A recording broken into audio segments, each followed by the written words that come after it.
આજે પણ ચૈત્ર વસાવાની પત્ની જેલમાંથી બહાર નહીં આવી શકે।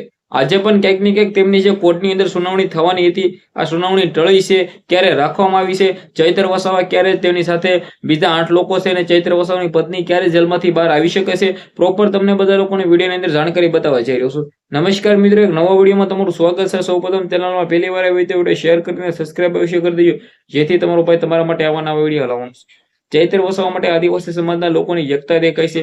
લાખોની સંખ્યામાં આદિવાસી સમાજના લોકો કંઈક ને કંઈક એવું જ કહી રહ્યા છે કે ભાઈ ચૈત્રભાઈ વસાવાને જેલમાંથી બહાર કાઢો। જેલ કા તાલા તૂટેગા કબ ચૈત્ર વસાવા જેલમાંથી છૂટેગા। ચૈત્ર વસાવાને છોડવા માટે આદિવાસી સમાજના લોકોની એકતા દેખાય છે। 20 તારીખના રોજ સૌથી મોટી સભા પણ રાખવામાં આવે છે, પરંતુ ચૈત્રભાઈ વસાવાની પત્નીને જામીન અરજીની સુનાવણી છે આજે ટળી છે। કોર્ટની અંદર કંઈક ને કંઈક આજે સુનાવણી કરવામાં આવી નથી। હવે રાહ જોવાની છે આવતીકાલે। જે આ મિત્રો હતી તો ચૈત્ર વસાવાની પત્નીને જામીન અરજીની સુનાવણી તારીખ 15 ના રોજ બુધવારના દિવસે રાખી દેવામાં આવી છે, એટલે કે આવતીકાલે ચૈત્ર વસાવાની પત્નીને શું જામીન મળશે ખરા?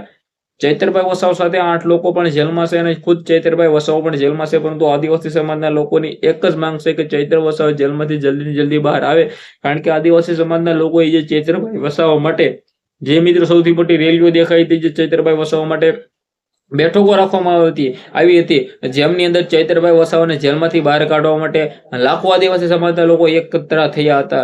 નેતાઓ પણ આવ્યા હતા, ગોપાલ ઇટાલીથી, ઈશુદાન ગઢવીથી લઈને બ્રિજેશ સોલંકીથી લઈને ઘણા બધા નેતાઓ આવ્યા હતા, પરંતુ શું આ વખતે 20 તારીખના રોજ કેજરીવાલ પણ આવી શકશે મેદાનની અંદર?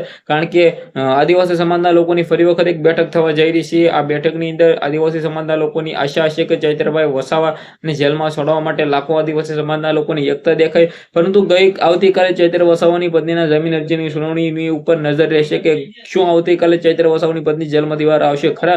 તમને શું લાગી રહ્યું છે કે જામીન મળવા જોઈએ કે નહીં? કમેન્ટ કરો, શેર કરો, ફોલો કરો, સબસ્ક્રાઇબ કરો, જેથી તમારો ભાઈ તમારા માટે આવા નવા વિડીયો લાવતો રહે। આજના વિડીયોમાંથી આટલી જ માહિતી। આપણે એક નવો વિડીયો મળી જઈશું। બધા લોકોને ધન્યવાદ। જય હિન્દ, જય ભારત।